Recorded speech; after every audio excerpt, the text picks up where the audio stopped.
2 గంటల ప్రాంతంలో ఈ ఘటన జరిగితే ఈ ఘటనకు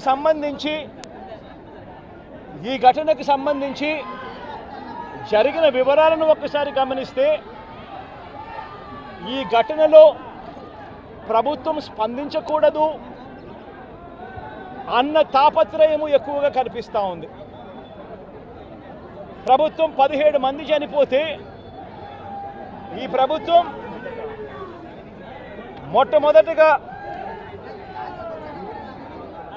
సాయంత్రం 4 గంటలకు హోంమంత్రి వచ్చి ప్రెస్ మీట్ను అడ్రస్ చేస్తూ తాను మాట్లాడినప్పుడు కూడా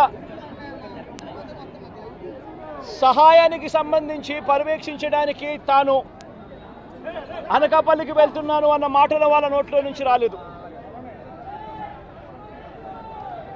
మరో గంట తర్వాత అంటే సాయంత్రం 5 గంటల ఆ ప్రాంతంలో కార్మిక శాఖ మంత్రి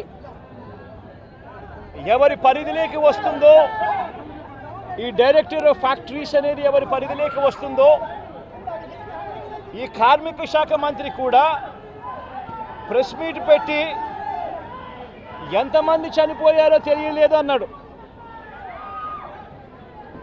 వివరాలు లేవు అని మాట్లాడతాడు. తాను కూడా హుటాహుటిన అక్కడికి వెళ్ళాలి అనే తాపత్రయం కూడా చూపించడు.